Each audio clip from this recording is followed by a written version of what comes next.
A lot of times after there has been a triggering event, the way we actually know it has happened is that we notice agitation in the student.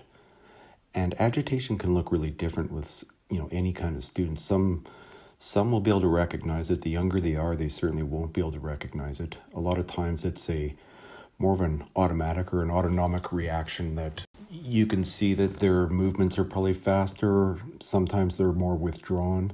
It's a change in state, and a lot of times sort of to the negative. It can be an increase in hyperactive behavior. It could be a lot of things, but the point is that you notice something is different with the student. Now, are you past the point of no return if you've missed the triggering event? No, not at all. This is a really important point for us, but no, you're not past it. It's not heading to supernova with nothing you can do. What it really means is that in between the common baseline, the trigger, and the agitation, that's where we as teachers have the most power. So even if a student has had something trigger them and they are starting to get agitated, this is where we can really step in and help the student to decompress or come down. The brain has started to work in a way that means that in their prefrontal cortex, there is some stuff going on where a lot of the stuff that we use to give the horsepower to our prefrontal cortex, is starting to move back into the limbic system and in towards the amygdala and other parts of the brain. We're going to talk about that again in a second. But we do have a chance still, because rationality is still there, and that's where in the prefrontal cortex of the brain, but it is starting to diminish as the action is moving back towards the limbic system and back into the amygdala. So, are children sophisticated enough to embellish agitation in order to get something or to get out of something? Well, I've been in this a long time, and the only answer I can say is, yeah, of course they are. There's kids that will get a reaction, sometimes don't differentiate between good and bad attention, and don't really understand a definition of social or empathy or anything like that. And so, yeah, they can a lot of times embellish it because they get a reaction. This is why relationships are just so important, and understanding what the baseline is, what is kind of typical for this child, and what is atypical. This is not an exact science, folks. This is psychology and teaching, and we know that there's a lot of different ways things can go.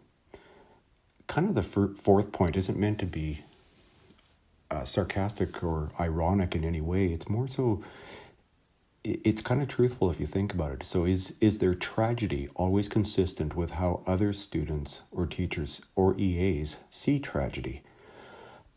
You know what? It really isn't. I mean, a lot of times it's like, we would say, oh my goodness, I cannot believe this student has gone this far into these things over that little tiny incident that occurred. And it's the fourth time that incident's occurred and learning hasn't occurred. And why is this student so over the edge about this little tiny thing? And so then we say, oh, Billy, why are you being so angry about that? That's just this, and you know that it never turns into anything.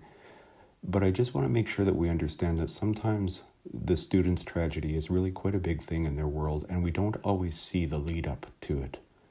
So we just want to keep that in mind. It's not something we have to be exact with. And is this the make it or the break it point? Yeah, it's kind of one of them. It's something where as a student is getting agitated and is into full agitation, and as we turn the corner into acceleration, what's happening in the brain is that our ability to be rational with the student and for them to recognize rationality and then act on their actions, what's going on is that the student is losing their ability, or it's diminishing the further they go up towards peak.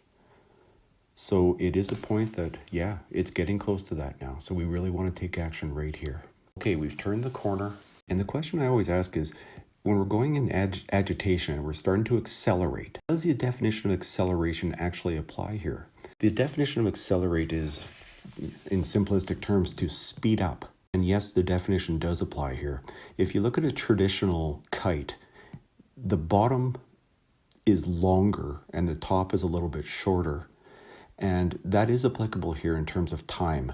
You're starting now to get a speeding up of time. You're starting to move towards complete irrationality, because the brain is starting to go in towards what we would call an amygdala hijack, or a limbic system meltdown, or a flipping the lid, or there's tons of things that can happen. Can the student be brought back at this point? Yeah, they can. But it's really, really important that you have a pre-rehearsed routine, that you can chunk a whole bunch of different behaviors that you've rehearsed with the student, and there's a lot of things like that you can bring the student back. The purpose isn't at this point for me to go through a bunch of strategies. I just want you to understand that, again, this is science working, and it's starting to move up. Does the student respond to rationality and reasonable requests? Sort of, but not really. They're starting to move up towards where they cannot, it's not a will not, cannot be entirely rational and reasonable. That's why we have pre-rehearsed things. That's why we have code words. That's why we have chunked actions. And we'll talk about that. So are you just on a roller coaster at the top of a precipice with nothing to do but put your hands up and enjoy the ride? No, because that really would say that you are out of control and the student is in control, or the student's behavior is in control. And that really creates just a whole bunch of victims with the other kids in your class and yourself. And that isn't the way we do things. Enjoy the ride. It's not a lot of fun. But having a plan in place before is really important. All right. We're now accelerated to peak frustration.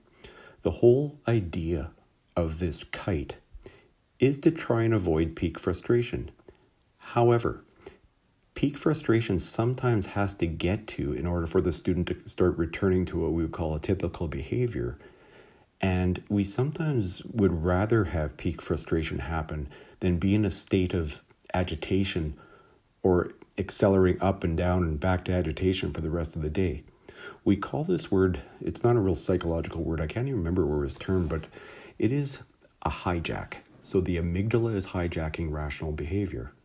We can see this on scans now, and so we know it's very, very real. I'm going to take a side trip right now and talk a little bit about what's going on neurobiologically.